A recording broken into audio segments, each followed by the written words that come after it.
Amigos, buenas noches, un gran gusto saludarles, darles la bienvenida a este programa donde el tema, y voy a parafrasear, es educación, educación y más educación.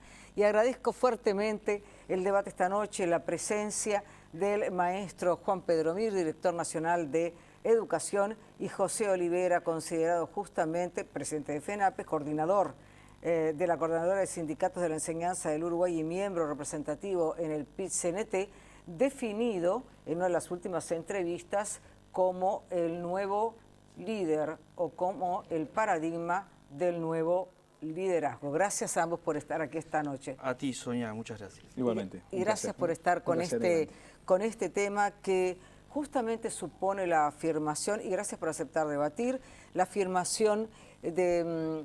Partamos de esto. En el anterior periodo, en el gobierno de José Mujica, los sindicatos, se ha dicho o se afirma por parte de algunos, doblegaron la voluntad reformista del expresidente y este señaló que no pudo con la implementación del Promejora, no pudo darle la autonomía que quería a la UTU y se enfrentó a paros prolongados. Mi primer planteo a partir de este momento, y ambos conocen la técnica de debate que maneja este programa, arranca de una afirmación. La única forma de promoción que tiene un docente es cumpliendo años.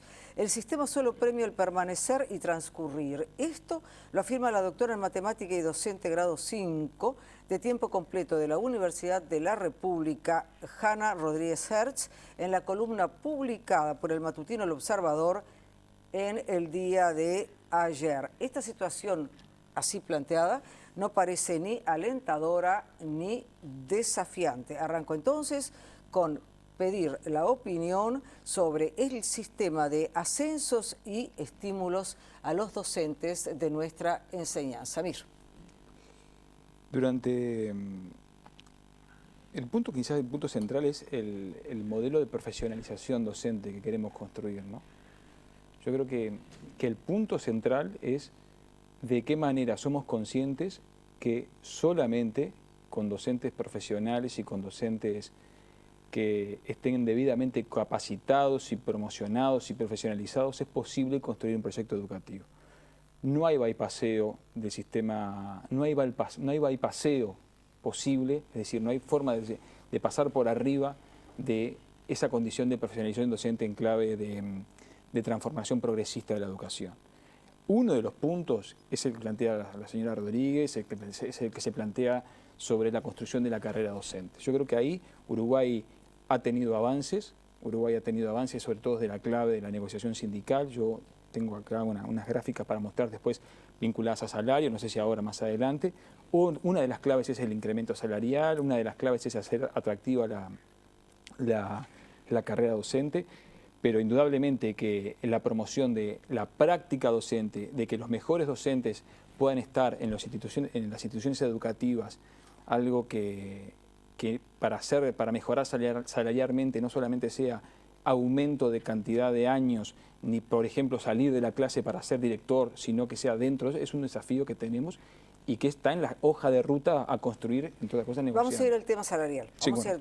Olivera, con respecto a este punto. Dos precisiones. Sí. Primero, yo creo que la doctora Hanna está mal informada, porque de hecho, en el último periodo, o en este periodo que acaba de concluir del gobierno de Mujica, los trabajadores suscribimos con el CODICEN de la ANEP un acuerdo donde vamos a un régimen mixto de avanzar en el pasaje de grado. Y ese régimen mixto implica antigüedad y concurso.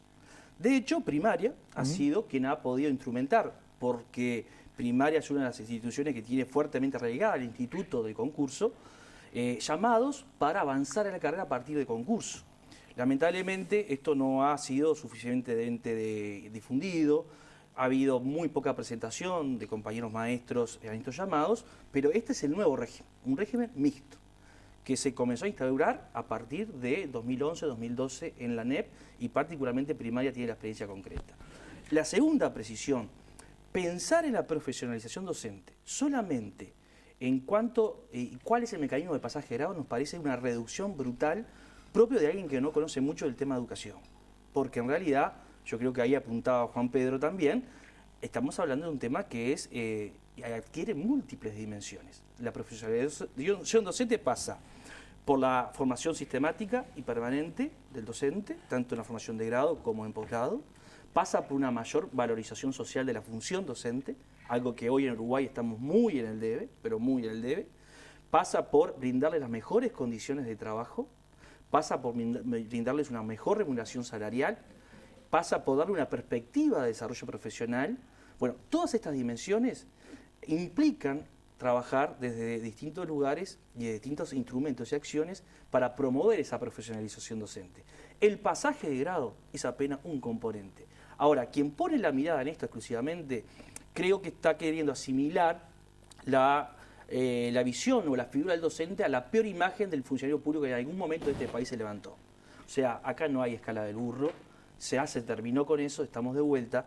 Capaz que hay que seguir trabajando y preocuparse más por las otras dimensiones. Al pasar al segundo planteo, y antes de alguna precisión, Juan Pedro, con respecto a esto. Sí, yo creo que uno de los puntos que estaría para ver una agenda no inmediata, pero sí a 5 o 10 años, creo que sin descuidar, yo creo, comparto totalmente lo que plantea José, pero hay un punto que me parece que no es menor negociar o pensar en una construcción de un estatuto docente que incorpore otros elementos y no solamente el aumento por años y por este régimen mixto que hacía alusión, que ha demostrado ser mínima la influencia. Yo creo que ahí introduzco un matiz con en ese sentido, y a propósito, no sé si tú quieres, Olivier, hacer alguna otra precisión, porque creo que vamos a ese punto que tú marcabas. Siempre escuchamos hablar, y sistemáticamente el año pasado, por ejemplo, del sistema finlandés, donde ser docente es lo máximo y requiere un nivel de preparación de altísimo nivel y exigencia. Entonces mi pregunta es, y está vinculada con lo anterior, si existen escalas comparadas para saber en qué nivel se encuentran nuestros educadores, esta es la primera pregunta, y segundo, cuál es la capacitación permanente que exige el sistema Oliver. Bueno, creo que hay datos de la realidad que demuestran que no estamos en las condiciones de Finlandia. Acá hay un problema de esta naturaleza.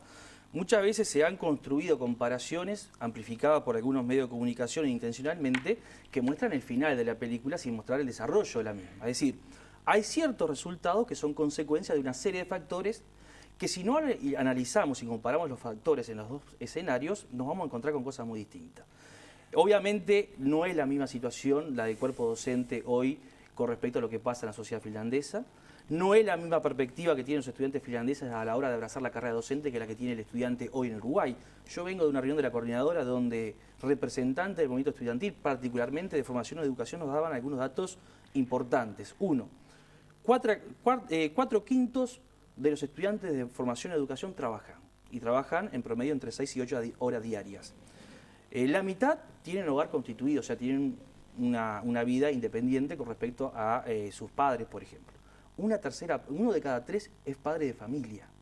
Entonces, esta situación estoy convencido que no es la misma que se da en Finlandia, donde hay otras condiciones para los jóvenes y hay otros incentivos para abrazar la carrera docente. O sea, el hecho de que en Finlandia ser docente sea una cuestión que tiene un reconocimiento social importante, que tiene apoyaturas importantes, es muy distinto a lo que tenemos hoy en Uruguay. Entonces, estos elementos son los que hay que analizar y sobre todo ver si somos capaces de construir políticas públicas para incentivar.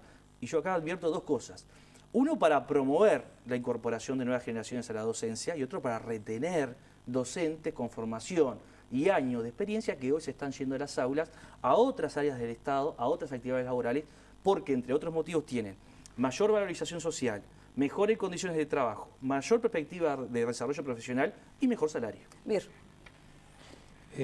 Yo creo que la profesión docente es la mejor profesión que puede tener una persona, ¿no? Creo que no hay mejor profesión que la profesión docente.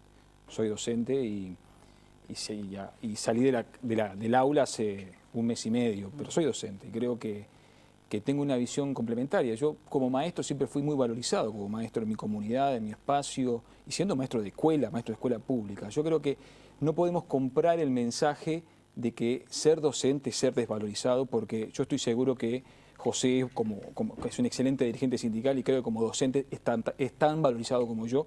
Y creo que ahí hay un punto de desarrollo personal que, ojo, cuando compramos el discurso de la desvalorización docente. Eso por un lado. Por otro lado, no somos Finlandia y comparados con países de ingreso similar al nuestro, por ejemplo con Argentina, con Brasil, la situación nuestra viene de muy abajo, estamos en el medio, pero creo que hay un proceso de mejora paulatino pero claro, entre otros aspectos en los aspectos salariales. Estamos muy lejos todavía de que la docencia sea una actividad atractiva desde el punto de vista económico, pero estamos más cerca, Sonia, porque los incrementos han sido claros y yo creo que negarnos esa historia, negarnos la construcción de esa historia que no fue casual a partir de 2005, es negar parte de la historia que hemos construido conjuntamente. Ahora, en ese sentido, una precisión antes de pasar a la capacitación permanente que exige el sistema. La pregunta era justamente, o la vinculación con el sistema finlandés, donde ser docente es lo máximo. Fue claro lo que ustedes dijeron.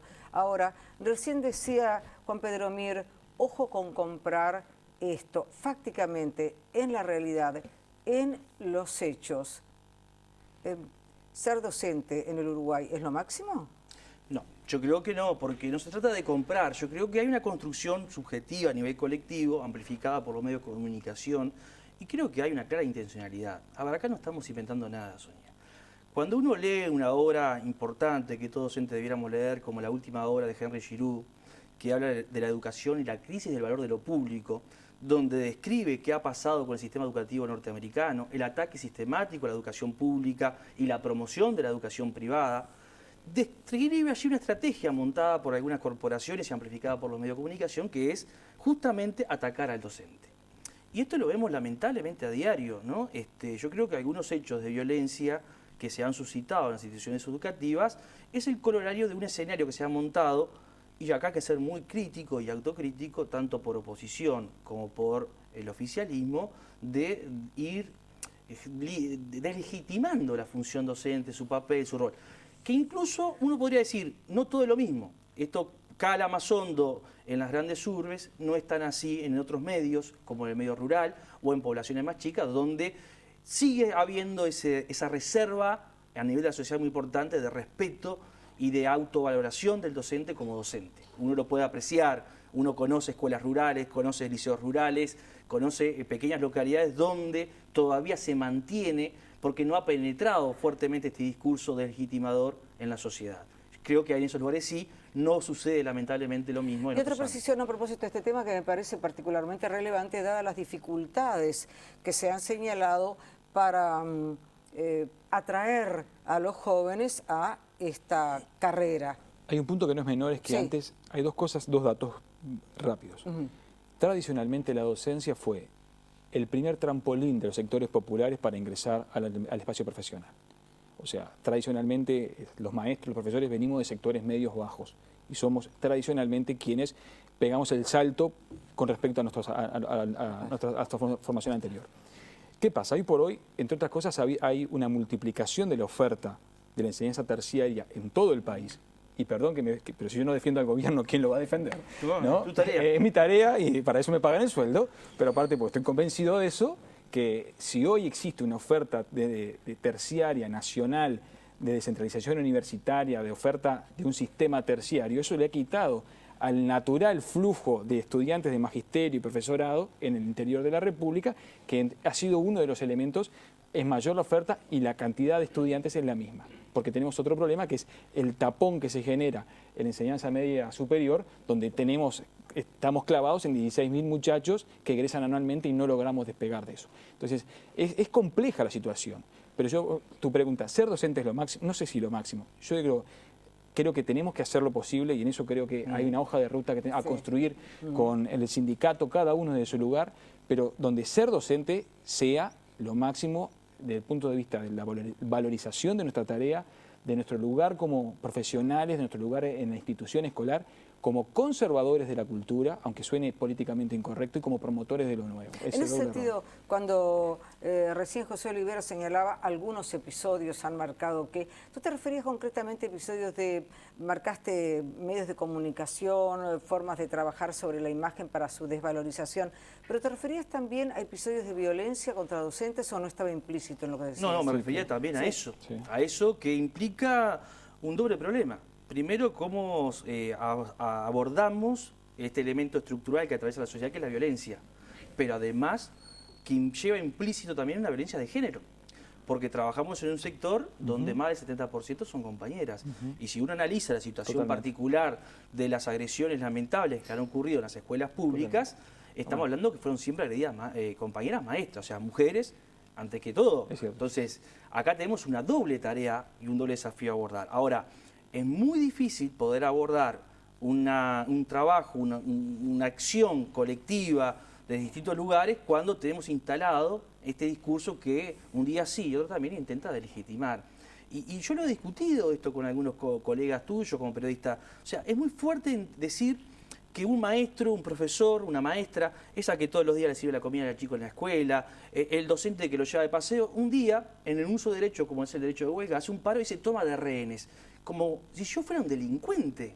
Porque si yo tomo de rehén a alguien es porque estoy cometiendo un acto delictivo. Sin embargo, estoy ejerciendo un derecho humano que será discutible o no, su implementación o no, como es el derecho de huelga reconocido internacionalmente y por nuestro propio Estado de Derecho. Entonces, hay una intencionalidad desde que busca delegitimar, porque en definitiva detrás hay un ataque a la educación pública, porque vamos a ser claros, acá los gobiernos, y este en particular también, está sometido a las presiones de una sociedad que tiene distintos intereses. Hay sectores que tienen distintos intereses. Y nadie se puede hacer el tonto y mirar para el costado que un botín de 2.000 millones de dólares, que es aproximadamente hoy lo que es el presupuesto a nivel budelar, no le interesa más de un sector privado. Esto hay que ponerlo arriba de la mesa y discutirlo desde ese lugar. Por eso asumir, y yo creo que acá compartimos con Juan Pedro particularmente, la defensa de la educación pública es una tarea a esta altura, es la gran batalla por la disputa cultural en nuestra sociedad. En ese sentido me parece interesante, junto con la precisión, no, imprescindible, junto con la precisión a esto que acaba de señalar Olivera, redondear lo que planteé antes, la capacitación permanente que exige el sistema. ¿Cuál es hoy? Hay, en el caso de primaria, hay un espacio de formación en servicio en el cual el sistema anualmente forma, capacita a 1/4 de su personal. Ningún otro sector público lo hace, en el caso de primaria. Creo que hoy hay posibilidades vía plataformas de Plan Ceibal, hay posibilidades muy importantes de interconexión con el desarrollo de la universidad en el interior. Las posibilidades son enormes, las realidades son medianas, pero creo que están dadas las condiciones para un desarrollo bien interesante. En el caso de primaria, los maestros tienen opciones de formación en sus espacios gratuitas dadas por el sistema anualmente, en todo el país. En el caso de secundaria, al desarrollo de lo que es Instituto de Perfeccionamiento y Estudios Superiores, todavía no ha alcanzado la masividad del cual es necesario. Si tú me preguntás si esto es un debe, yo no tengo duda en decir que es un debe. ¿Olivera? Sí, efectivamente, hay un debe muy fuerte de la formación y la capacitación permanente a nivel de educación media general, diría yo. Porque si bien hemos recuperado, lejos de lo que fue el Instituto Magisterial Superior, pero hemos recuperado un espacio para ello, no ha tenido el desarrollo ni la descentralización que requiere hoy los desafíos que tiene el sistema educativo. Porque si bien es cierto lo que decía Juan Pedro, se ha dado un desarrollo muy importante de descentralización de la universidad y de otros sectores de nivel terciario, es en este aspecto donde la ANEP particularmente y la formación docente o la formación de educación en particular ha estado muy limitada, porque es muy complejo plantearle a un docente en Bella Unión, en Artigas, en Rivera, usted quiere perfeccionarse, bueno, tiene que venir 2 veces por semana a Montevideo o 3 veces al mes, solamente a Montevideo, y hay 50 cupos cuando se inscriben 300 o 400 docentes. Entonces, uno de los grandes desafíos es justamente cómo potenciamos eso, porque hay una necesidad real, imperiosa de formar en función de las demandas que hoy tiene el sistema educativo. ¿Puedo decir algo chiquito sobre esto? ¿No? Sí, ¿cómo no? Las demandas son enormes, pero las potencialidades que hoy tenemos son únicas, Sonia. Vía plataformas Ceibal, vía plataformas Model, vía plataformas de formaciones, tenemos todo el país integrado a través de la red de Internet, que posibilitaría, entre otras cosas, espacios de formación online masivos que están ahí, están en la puerta para ser utilizados. Se ha construido infraestructura durante 10 años. El desafío es dotar a esa infraestructura de los mecanismos necesarios. Solo es posible de hacerlo a través, insisto, de acuerdos entre otras cosas, interinstitucionales y con otros actores. No hay hoja de ruta posible fuera de la negociación con los sindicatos. Si estás de acuerdo, Libera, con respecto a este punto, porque en el próximo bloque justamente vamos a pasar a la ley de presupuesto y a los números, que imprescindiblemente tienen que estar sobre la mesa, además ustedes ya mencionaron esto. ¿Cuál es hoy, Mir? ¿Cuál es hoy, Mir? Y con eso cerraríamos este bloque prácticamente, ¿no? En educación, claramente, el objetivo fundamental y tangible de este gobierno de Tabaré Vázquez, además del propósito de llegar al prometido 6%. ¿Cuál es? Porque se ha hablado incluso, lo ha señalado Tabaré Vázquez, lo ha señalado la ministra, que el objetivo es cambiar el ADN de la educación. Yo quisiera que me lo tradujera. Yo creo que el objetivo, yo creo que hay dos objetivos centrales. Uno es estructural, económico, social, que es acompasar los cambios que el país ha tenido en el conjunto de la estructura social, económicos, demográficos, familiares, de valores, con el sistema educativo. Yo creo que hoy reconocemos hay una crisis estructural en el sistema educativo a la hora de dar cuenta de las necesidades culturales, de convivencia, económicas, de formación, etcétera, etcétera, que la sociedad tiene. Entonces, por un lado es una dimensión de carácter, es un desafío de carácter económico, social, de las demandas que la sociedad nos pone con un sistema educativo todavía anclado en parámetros anteriores. Y me parece que el otro desafío central es un desafío cultural. Hay un quiebre cultural, hay un quiebre cultural que se trasluce en los problemas de convivencia, parte de lo que mencionaba José, los cuales hoy la educación, junto con la familia y otros sectores, no puede quedar de lado. No puede quedar de lado. Yo creo que parte de eso hace referencia a cambiar el ADN, que tiene que ver con qué tipo de conocimiento las instituciones educativas somos capaces de poner a circular con los nuevos. Yo quiero señalar más que el fondo, porque yo agradezco enormemente poder estar compartiendo contigo este espacio y particularmente el gesto político, Juan Pedro. Nosotros tenemos grandes dudas sobre los planteos del gobierno y somos muy honestos en esta materia. Primero porque voy a parafrasear a un maestro que yo sé que además Juan Pedro lo admira. Hace un tiempo atrás, Miguel Soler Roca dijo: el tema de educación está en el peor lugar y en las peores manos. Se está debatiendo sobre educación en los medios de comunicación y lo hacen exclusivamente los políticos, ¿no? Venimos de un gobierno de Mujica donde hubo 2 acuerdos en materia de educación que suscribieron todos los partidos políticos con representación parlamentaria en ese entonces. Excluyeron expresamente a los trabajadores de la educación, que se supone que son los que tienen un saber específico en la materia. 2010 y 2012. ¿Qué pasó con ese acuerdo partidario? ¿Por qué no se aplicó? ¿Qué van a decir? ¿Que fuimos los trabajadores el palo en la rueda en aplicar esa lista de deseos que implicaban esos acuerdos? Porque eran eso, lista de deseos. Primer problema. Segundo problema, nosotros necesitamos generar un ámbito que posibilite la construcción, en la medida de que sea posible, porque no nos vamos a poner todos de acuerdo, o sea, no va a haber unanimidad, 4 o 5 grandes consensos con fuerte respaldo político y social, para poder proyectar una política educativa pública de mediano y largo plazo, porque los tiempos partidarios y políticos no coinciden jamás con los tiempos educativos. Y esta es la trágica historia del Uruguay en los últimos 30, 40 años. Cada gobierno, su reforma, su librito, y todos quieren mostrar a la elección siguiente resultados para poder pasar el examen ante la ciudadanía. Entonces, este es un problema estructural que tenemos que resolver. Cómo nosotros, desde qué lugar y con qué actores construimos consensos en la materia. Y hay un tercer punto, que me parece que es importante detallar, que hay algunas contradicciones que hay. No se expresan solamente, mejor dicho, entre la oposición y el gobierno, sino que también se hacen tangibles dentro del propio gobierno en materia de educación, y a veces quedamos entrampados en que esas contradicciones afloran a la hora de la gestión. Entonces ahí también creo que el Frente Amplio, como fuerza política que está en el gobierno, debiera comenzar a zanjar algunas diferencias internas que tiene. Y en último lugar, creo que hay que ser muy cautos y muy claros en este aspecto. Hay hoy en la sociedad uruguaya, y tienen expresión política en distintos sectores de nuestra sociedad, una clara intención de avanzar en la privatización de ciertos sectores de la educación. Vamos a ir justamente a estos temas. Yo agradezco... Yo le quiero responder alguna cosa al compañero. Una precisión, sí. A ver. No, que hay un punto, son muchas cosas que plantea José, todas de recibo, pero hay algo que me parece que de punto de vista democrático es necesario por lo menos discutir amablemente con José. Yo creo que como en un sistema democrático, los partidos que estamos en el gobierno tenemos la obligación, cada 5 años, de exponer lo que logramos. Y entiendo tu planteo de que los tiempos educativos son distintos a los tiempos políticos. Los económicos también, los sociales ¿Cuánto también. tiempo llevó la reforma en Finlandia? 40 años. Ah, bueno. No, ni hablar.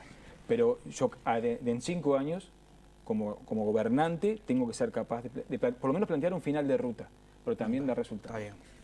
Está bien, pero eso implica construir consenso que trascienda el periodo de gobierno, implica construir consenso que tenga un fuerte respaldo no solamente político, sino social. Uno estaba convencido, por ejemplo, con todas las críticas que le podemos hacer a la educación, que los congresos de educación podían ser un buen ámbito para construir eso. Y yo creo que si se busca detenidamente, allí hay 4 o 5 elementos de los cuales se pueden extraer para la construcción de ese consenso.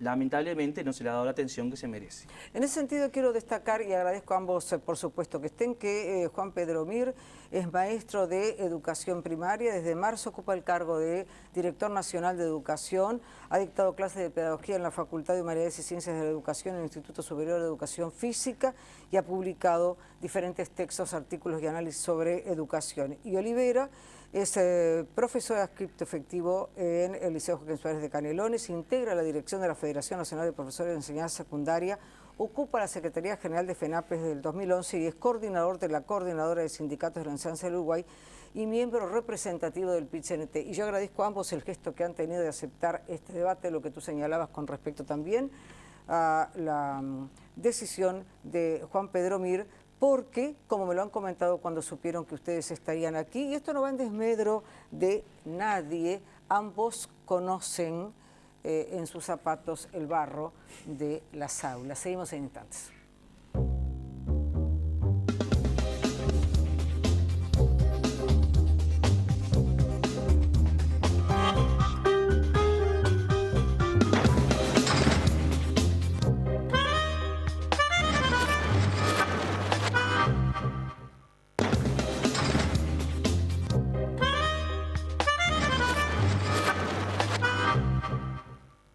Agradezco el ritmo de respuesta de ustedes porque quedan algunos planteos que seguramente tomarán o tomarían intensidad y tiempo. La consejera del CODICEN, la maestra Teresita Capurro, ha señalado, y leo textualmente, que no hubo en 4 meses un gesto de consulta y o gentileza hacia quienes tienen que votar las designaciones en el CODICEN, agregando, se nos presenta una lista de nombres sobre tabla rasa y a carpeta cerrada, y denunciando que la autonomía del ente fue obviada por el MEC al anunciar los nombres de los integrantes de los consejos de educación en diciembre pasado, atribuyéndose potestades que no le corresponden. Oliver.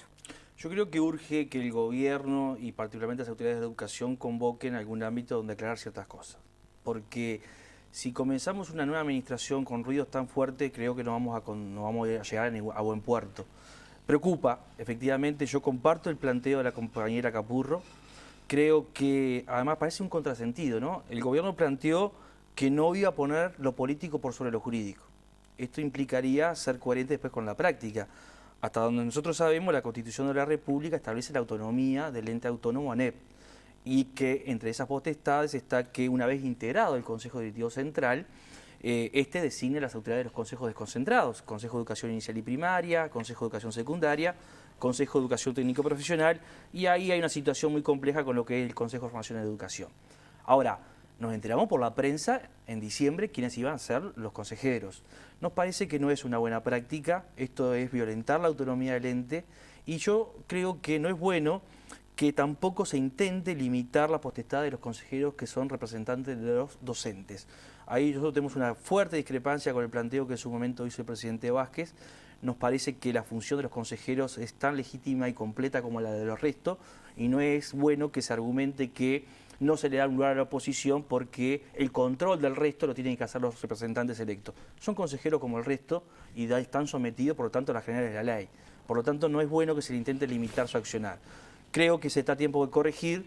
hace falta diálogo, hace falta convocatoria de ámbitos específicos para hacer algo que planteaba Juan Pedro incluso fuera de aire, la construcción de una hoja de ruta, y a partir de esa hoja de ruta decir, bueno, en esto estamos de acuerdo, en esto habrá que seguir trabajando, y en esto capaz que no nos ponemos de acuerdo. A propósito de estas declaraciones de Capurro compartidas por Olivera.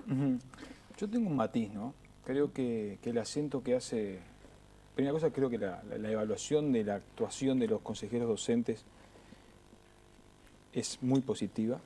Creo que entre las cosas que logró poner la izquierda, el gobierno de la izquierda arriba de la mesa, es que los trabajadores estén representados en los órganos de conducción de la educación. Es una vieja aspiración de los movimientos progresistas y se logró cuando la izquierda llegó al gobierno a partir de 2005. O sea, lejos de querer violentar la autonomía, el Frente Amplio, el gobierno, lo que ha hecho es construir una propuesta de gobierno para nosotros, dentro de sus potestades, porque los consejeros, si bien tienen la venia, fue una opción política por parte del presidente y la ministra de elegir las personas que consideraban necesarias para ocupar las representaciones políticas dentro de las autoridades de la educación. No es violentar la autonomía. Se violenta la autonomía, sí, desde nuestra perspectiva, sí. Por ejemplo, yo desde la Dirección de Educación voy y le marco qué programas tiene que dar primaria o cómo tiene que ser el mecanismo de promoción en secundaria. Pero eso no está planteado y no fue el planteo de la ministra María Julia Muñoz. Nosotros como fuerza política discutimos en los órganos internos y aprobamos masivamente, por ejemplo, el programa de la fuerza política en torno a la educación, cómo se aprueba en seguridad, cómo se aprueba en industria. Entonces, yo entiendo el planteo de cuidar ese espacio, pero no se nos puede retasear a una fuerza política que no importa, pero que es la tercera vez que gobierna, aunque sea la primera vez, el derecho de gobernar la educación dentro de los márgenes de la legalidad. Acá no ha habido una violentación de la legalidad, no la ha habido. ¿Olivera? Me parece un contrasentido, porque la izquierda criticó cuando era oposición algunas prácticas de los partidos fundacionales, y entre ellas esta siempre bordear la violación o el límite de la autonomía del ente autónomo. Uno conoce el proceso del 2005. En 2005 se instaló un Consejo Directivo Central con los procedimientos legales establecidos. Una vez constituido ese Consejo Directivo Central, se abocó a la designación de los consejeros que iban a cada desconcentrado. Hubo evaluación de carpetas, de méritos, etcétera, etcétera. Nada de esto ocurrió. O sea, nos parece que para un gobierno que dice, nosotros no vamos a poner lo político por sobre lo jurídico, esto lo dijo el presidente Vázquez, no está bueno que se le coarte al codicente de la ANEP, más allá que pueda haber propuestas desde el Poder Ejecutivo, y se le diga por la prensa, estos van a ser los cargos a ocupar por fulano, megano, sultano. No está bueno, porque eso es violentar la autonomía, nos guste o no nos guste, y nos parece que hay que ser cuidadoso en esos aspectos, sobre todo hay que hacer coincidir el discurso con la práctica. Creo que ahí el apunte que hace la consejera Capurro es oportuno, es necesario, y pone en definitiva como maestra de años, que todos la conocemos, en alto una de los elementos reivindicativos históricos del magisterio uruguayo, que es la defensa de la autonomía, en este caso de la ANEP, ¿no? Si bien vamos a ir a los números, ¿alguna precisión con respecto a esto? Que tenemos una diferencia con José y con Teresita en cuanto a que esto significa una violentación de la autonomía.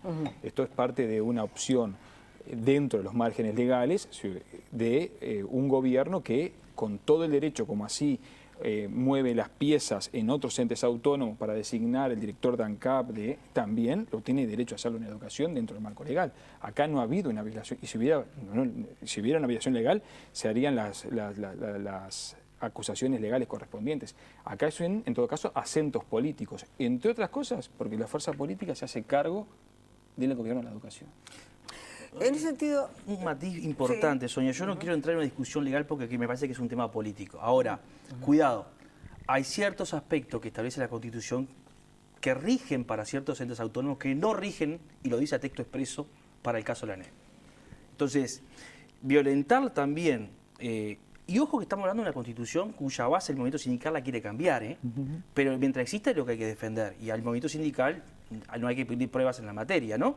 Ahora, no podemos violentar esa autonomía, esto es real, porque una cosa es que el Poder Ejecutivo tenga capacidad de iniciativa, dialogue, interactúe con quien puso en el códice de la ANEP, y otra cosa es que los futuros jerarcas que tienen entre sus potestades, hay que leer la norma, designar a los desconcentrados, se enteren por la prensa quiénes van a ser y vengan acto seguido a hacer un acto solemne formal de designación. Nos parece que hay que tener cuidado con estas cosas porque, reitero, sobre todo un gobierno que dice no vamos a poner lo político antes de lo jurídico. A propósito de estos temas, quiero ir después al tema ley de presupuesto y voy a ir antes, pero tiene que ver, una de las razones que explican la decisión para designar a la actual ministra, la doctora María Julia Muñoz, es debido, así lo dijo el presidente de la República, a su capacidad de negociación con los sindicatos, concretamente dijo a su firmeza. Frente a esto, ¿cómo auguran ustedes que serán las negociaciones y la relación con este tercer gobierno frentista?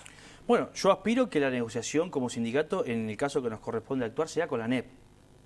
Como bien decía Juan Pedro, la posibilidad de interacción del Ministerio está bastante limitada, aunque nos parece que es un actor importante que puede contribuir, por ejemplo, a la construcción de una hoja de ruta. Pero yo aspiro que en los próximos días incluso podamos estar rápidamente sentados en torno a una mesa, el CODICEN de la ANEP, la coordinadora del sindicato o, a su vez, los desconcentrados con los respectivos sindicatos por nivel. Y hay otros aspectos de la negociación que están vinculados al quehacer educativo, a la construcción del presupuesto, que la vamos a hacer con el conjunto del Poder Ejecutivo, en un ámbito como es el Consejo Superior de Negociación Colectiva del Sector Público, en la órbita del Ministerio de Trabajo, o en un ámbito de negociación ya específico de la ANEP, también en el Ministerio de Trabajo. Y yo aguardo que esa sea la hoja de ruta, es decir, que cada uno mantenga sus roles, que aquellos que puedan articular, articulen lo que tengan que articular, pero que tampoco se traspase ningún límite. Yo quiero retomar un punto anterior. Sí. No hubo gobierno en democracia, no hubo partido político en democracia del 85 para acá, y corregime si me equivoco, José, cuyo poder ejecutivo no haya incidido en la designación de los desconcentrados. No lo hubo. No. Entonces, no es violentar la autonomía si dentro de la fuerza política se decide que Irupé Busetti, por X condiciones, sea la presidenta de primaria o que Celsa Puente continúe en secundaria. No hay una violentación legal, hay una opción política dentro de una hoja de propuesta en la cual, como fuerza política y como gobierno, ejercemos dentro del marco absolutamente legal. En ese sentido, mantengo el matiz con mi querido compañero José Olivera, que nosotros, el Poder Ejecutivo no ha violentado la autonomía del ente autónomo, ni la va a violentar jamás.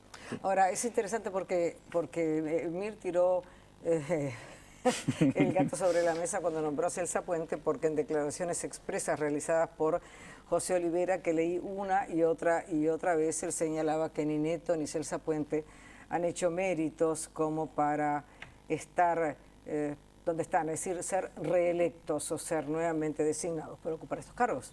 Bueno, esa es la evaluación que hace el sindicato, y esa es la evaluación que hacen muchos sindicatos en el caso de Neto, porque la evaluación del accionar de Celsa Puente es una evaluación que hace la FENAPES, de la cual yo soy un vocero y me hago responsable por ser nada más y nada menos que su secretario general. Y la evaluación sobre el accionar de Wilson Neto al frente del CODICEN es una evaluación que en su momento también hizo la coordinadora del sindicato, que también tengo que ser vocero por ser el coordinador de este ámbito. Nosotros creemos, nosotros no participamos en la designación de las autoridades. Lo que nos preguntamos es plantearnos un cambio de ADN de la educación con la misma gente, haciendo algunas cosas de la misma forma. ¿Es posible? Entonces ahí es que urge instalar con el gobierno y con los actores que tengan esa voluntad política y puedan aportar una mesa para clarificar estas cosas, que no se generen ruido, definir la hoja de ruta y poner a partir de esa hoja de ruta discutir a ver qué cosas podemos acordar, qué cosas podemos instrumentar. Esta es la urgencia que hoy tenemos en un año clave donde hay plazos que cumplir, como nada más y nada menos la presentación del presupuesto. A propósito de la ley de presupuesto, se dice que Dion plantea 50.000 pesos base, que la salud plantearía 24.000. Los sindicatos de la educación reclaman mejoras edilicias, nuevos mínimos salariales y advierten por movilizaciones y paros. Olivera. Bueno, nosotros, acá hay que discutir claramente desde dos lugares. Primero, reconocer, porque si no sería una deshonestidad política e intelectual muy grande, que hoy el proceso de aumento salarial insuficiente, y así lo define la coordinadora de su conjunto, ha permitido recuperar los niveles salariales del año 88. Esto es fresquito a partir de los estudios que han hecho nuestros economistas. Es decir, que en enero del 2014 el salario promedio del trabajador docente, del docente, maestro, profesor, volvió a recuperar el nivel de compra del año 88. Ahora, si lo miramos en una perspectiva histórica más larga, estamos lejos de recuperar el nivel de compra de los salarios previos a la dictadura, por citar un mojón. Segundo aspecto, seguimos teniendo problemas, básicamente en lo que es el salario básico de ingreso, porque los porcentajes que han aumentado los salarios es a partir de un piso, que creo que Juan Pedro lo decía, de un salario de crisis como teníamos en el 2005. Ahora, un maestro, un profesor que ingresa a la carrera está recibiendo nominalmente 21.000 pesos, que se traduce de 17 a 17.500 pesos en la mano. Y este sí es un problema importante. Tercer aspecto, ayer nos decían compañeros del Cuesta Duarte, hay más de 13.000 docentes que reciben en la mano menos de 15.000 pesos. Este es un problema, es un estudio reciente que está terminando de elaborar el Cuesta Duarte sobre la situación salarial en el Estado, porque claro, hay situaciones de docentes que ni siquiera llegan a completar la unidad docente. Entonces lo estamos abocando a una tarea con ese nivel de remuneración. Tercer problema, la intensidad del trabajo. Han cambiado las condiciones de trabajo, hay una mayor demanda en la sociedad de requerimientos a los docentes, se ha producido en algunas áreas un importante número de matrícula sin que se pudiera resolver el aspecto locativo. Es decir, que el tema del salario sigue siendo todavía una materia pendiente a pesar de reconocer lo que ha pasado en los últimos años. Sí. Bien. Sobre la pregunta anterior, sobre cómo eran las condiciones laborales o cómo nos imaginamos la negociación con María Julia como ministra, ¿no? Yo creo que si algo puede dar cuenta esta fuerza política es de la voluntad de negociación con los trabajadores y de haber firmado, de haber sido la primera que firmó un convenio colectivo con los trabajadores de la educación. Entonces, por supuesto que rispideces va a haber, solamente los fascistas pueden pensar que el mundo no tiene contradicciones, nosotros asumimos estas contradicciones y como por suerte acá no hay ningún fascista, lo que decimos es esto lo vamos a laudar en forma civilizada y en forma con las contradicciones que merecemos, pero desde nuestro lugar con la interlocución. Y a un punto nada menor, en este momento están asumiendo las nuevas autoridades de la educación, o sea, demos tiempo también al proceso. Sobre Celsa y Wilson, eso lo dejo por ahí, pero discrepo nuevamente con José. ¿Y sobre en La ese Plata? sentido. Sobre La Plata voy a esto. Yo quisiera pasar, yo traje unos cuadros que Sí. el Departamento de Estadística del Ministerio gentilmente compartió conmigo. A la tercera diapositiva, no sé si se puede pasar. Sí. La otra, esa es la primera, la segunda, la tercera. La siguiente. Ahí va. Donde ahí tenemos, por ejemplo, que ese es el costo por alumno. Si nosotros tomamos el 2005, vemos cómo la curva permanente ha ascendido, que demuestra la inversión permanente el aumento permanente en pesos constantes del gasto en educación. O sea, en el año 2005, en pesos constantes tenemos 30.000 pesos por alumno promedio de la ANEP, hoy tenemos 55.000 pesos por alumno, en plata constante. O sea, el presupuesto, el aumento del presupuesto por alumno ha aumentado en forma exponencial. Por supuesto que es insuficiente. Yo quisiera pasar a la siguiente diapositiva, ya entrando con el tema del salario. Nosotros tomamos este trabajo, ¿no? Es decir, bueno, en función del año 97, la curva salarial. ¿Qué hubiera pasado si en el año 2005 no hubiéramos logrado, gobierno y sindicato, los acuerdos salariales? Siguiendo. Nosotros sacamos la conclusión que, si vemos esa curva, ¿no? En el 2005, un salario de 10.000 pesos para un maestro efectivo grado 1, lo que cobrábamos los maestros en 2005, hoy, en el 2013, estaríamos ganando 10.000 pesos o menos de 2.000 pesos. ¿Qué pasa hoy? La siguiente diapositiva. Con el maestro grado 1.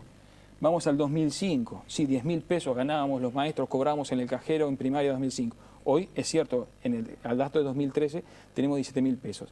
Aumentó un 70% de grado 1. ¿Insuficiente? Por supuesto que insuficiente. Pero yo tengo que ver la película completa para ver realmente la situación en que yo puedo seguir. Y esto se logra siguiendo con mayor negociación, con un nuevo convenio y con mayor gasto sentido. En la siguiente diapositiva, un maestro grado 4. Vemos cómo aterriza en el 2002 el salario del maestro grado 4, o sea, un maestro que tiene por lo menos 12 años de trabajo. O sea, pasó a ganar 10.000 pesos. Si hubiéramos seguido con la línea de los gobiernos blancos y colorados, según la estadística del Ministerio, hubieran seguido bajando el salario con respecto a ese 2004. ¿Qué sucede hoy con un maestro grado 4? De un piso, en la siguiente diapositiva, de un piso, perdón que aburra con las cifras y ya cierro con esto, de un piso de 10.000 pesos en el 2005, hoy llega a 20.000 pesos nominales. ¿Insuficiente? Absolutamente insuficiente. Pero yo no puedo dejar de ver este proceso donde Indudablemente, donde se cruza con las condiciones laborales, donde se cruza con la nueva oferta de otros espacios educativos, la nueva oferta laboral que tienen los muchachos que piensan 7.000 veces antes de ser docente o maestro y que tienen capaz que al mismo salario, porque estamos hablando de 20 horas y no quiero discutir que los maestros trabajamos más de 20 horas, entonces no quiero entrar en eso, ¿no? Pero digo, indudablemente lo piensan 14.000 veces. Porque aparte de algo bien interesante, un asistente social y un maestro, al empezar la carrera, no necesariamente el maestro gana menos que el asistente social por la cantidad de horas. Pero indudablemente otros trabajadores sociales tienen otras condiciones laborales y de desarrollo profesional que hacen que los muchachos en psicología, en educación, opten y no opten por magisterio. Entonces, acá volviendo al tema del principio, ¿es un problema este? Por supuesto que es un problema. ¿Es un problema que si no estuviera la izquierda se hubiera solucionado? Para nosotros, yo no voy a decir al sindicato que nos avala a nosotros, para nosotros hubiera sido en un proceso de privatización porque no hay comparación con nosotros, peor. Entonces, esto se logra aumentando el gasto, optimizando el gasto y negociando con los sindicatos. Señores, porque me queda la última pregunta. Sí, una chiquito, yo no desconozco este proceso porque fui partícipe de él. Digo, Juan Perón lo sabe. Construimos la ley de negociación colectiva, construimos el acuerdo marco en julio del 2005, suscribimos los convenios colectivos tanto en el 2005 como en el 2008, en el 2010. Lo que nosotros decimos es que, y compartimos tu concepto, no hay que mirar el final de la película. Si yo comparo la situación 2014 o 2015 con 2005, objetivamente yo digo sí, hay un 70%, pero ¿de dónde partíamos? Ahora, cuando yo tiro la mirada en una cuestión más larga, más histórica, vamos a encontrar estas cuestiones. Así, recién en el 2015 superamos nivel, o llegamos al nivel salarial del 88, estamos lejos de lo que era el nivel salarial previo a la dictadura. Bueno, pero tenemos este problema concreto, que hoy cualquier llamado de cualquier repartición del Estado se nos va en bañadera. Y esto el gobierno lo sabe, y hay que trabajar en esta materia. Y nosotros estamos convencidos, porque creemos que es un instrumento válido, la negociación colectiva. Sin negociación colectiva no hay libertad sindical, porque precisamos que haya negociación colectiva, fortalecer esos ámbitos, y en algún sentido esto es lo que hemos hablado, por ejemplo, con el ministro Murro, que está consciente de que esta herramienta hay que fortalecerla.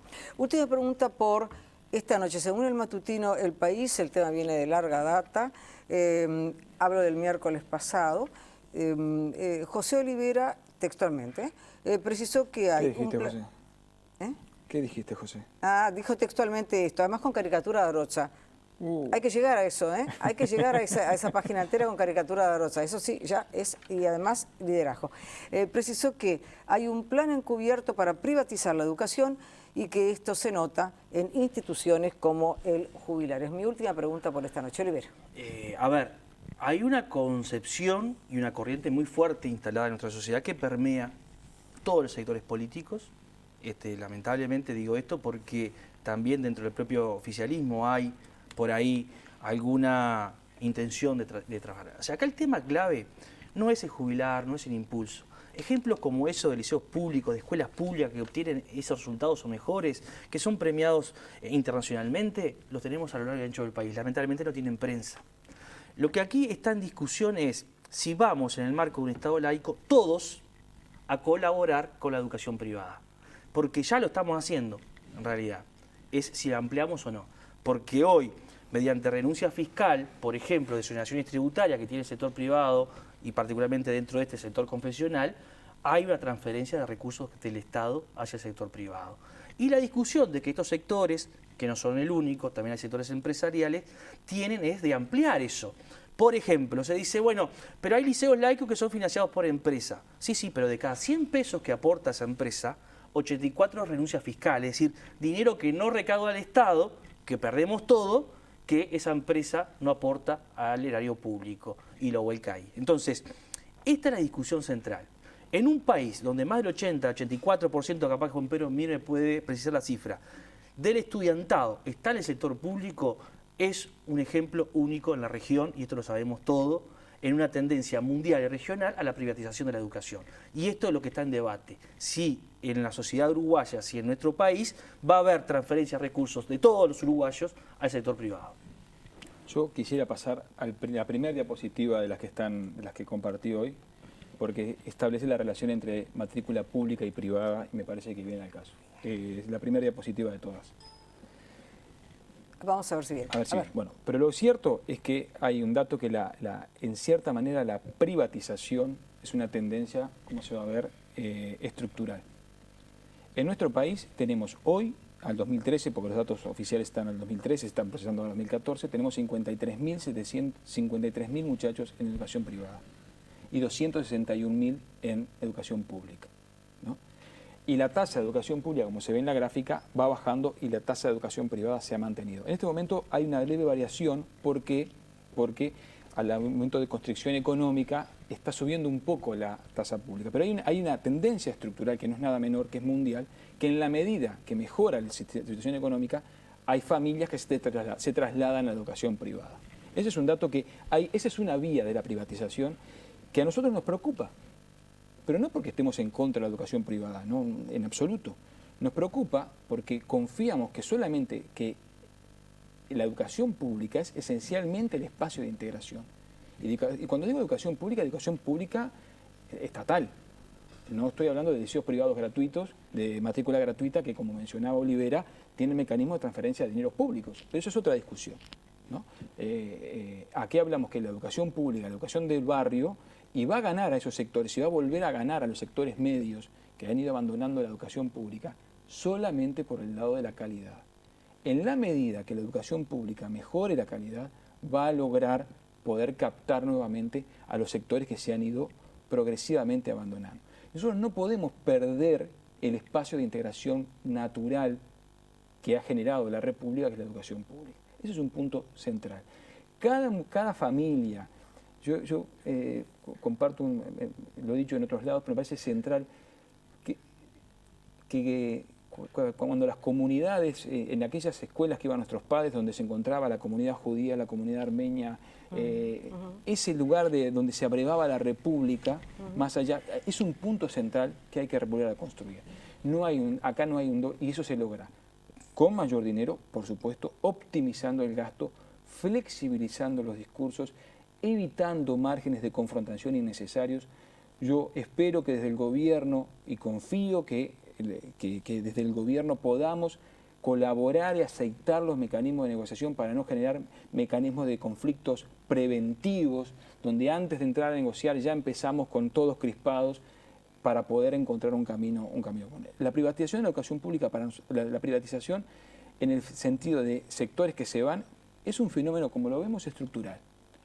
Solamente va a poder cambiarse en la medida que los muchachos que van a la educación pública logren mejores aprendizajes. Y ya termino con esto. La fragmentación social se ve en ese proceso de privatización. Y la fragmentación social es no solamente un tema de educación, sino es un tema social, territorial. Hoy hay barrios enteros de Montevideo donde nuestros hijos se conectan solamente con los, entre comillas, iguales. Y no es solamente un problema de educación. Entonces es un problema que tiene que ver con la circulación en los espacios públicos, el privilegiar el transporte privado, el transporte público, etcétera, etcétera. Y ese es un problema. Si nosotros solamente logramos que nuestros hijos, nuestros muchachos convivan con los que supuestamente son iguales, estamos perdiendo un capital republicano muy complicado que se pierde muy rápidamente, como diría nuestro amigo Miguel Soler, nuestro querido amigo Miguel Soler. En educación pública los logros se construyen durante décadas, pero se pierden en meses o años. Ahora yo siento que en este tema tan central, cerrando ya, ustedes piensan igual. Bueno, yo espero que se pueda construir efectivamente, como dice Juan Pedro, elementos concretos de reforzar. O sea, hoy el Uruguay tiene una disputa a mí central y yo suscribo el concepto del papel de la educación pública, porque también aquí hay que ser claro, está en juego la democracia. Exacto. Está en juego la democracia, nada más y nada menos.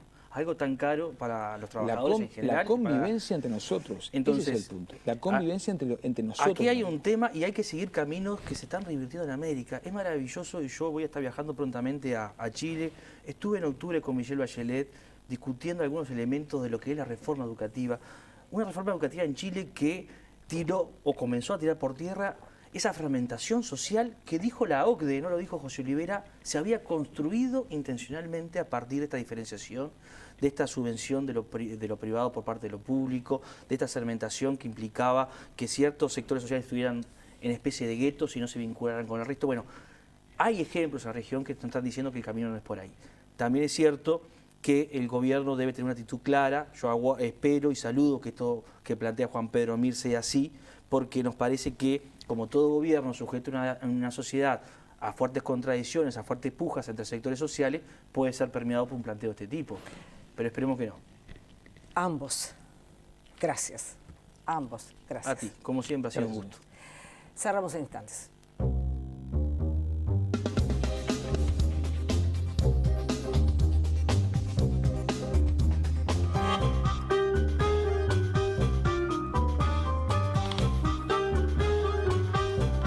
Presentó UTE para su plan recambio de termotanque. Si cambias tu termotanque por uno de 60 litros o más, clase A, te regalamos 1.000 pesos a descontar de tu próxima factura.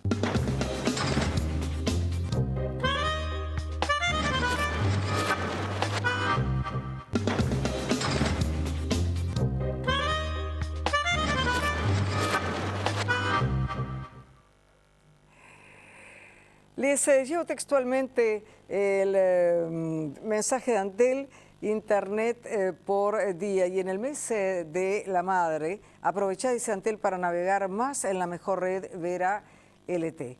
Manda día 30 al 226 y accede a 3 GB de navegación por solo 30 pesos. Nadie te cuida como la madre, nadie te comunica como Antel. Antel, avanzamos juntos. Amigos, es con una gran alegría, siempre me siento particularmente estimulada por la comunicación, encuentro con ustedes en este espacio y nuestros invitados, pero la enorme alegría de haber contado hoy con este maravilloso debate sobre la educación que en lo personal hace que se refuerce no solo mi esperanza, mi confianza en el diálogo, en el encuentro, en las hojas de ruta, en el respeto, en la comunicación desde el corazón y desde la cabeza. Y les decía recién a los dos invitados, a los dos amigos, a los dos educadores, qué mejor cerrar este programa que recordar aquellas maravillosas, únicas palabras de Varela. Aquellos que un día se sentaron juntos en los bancos de la escuela. Les deseo, como todos los miércoles, buenas noches y buena suerte.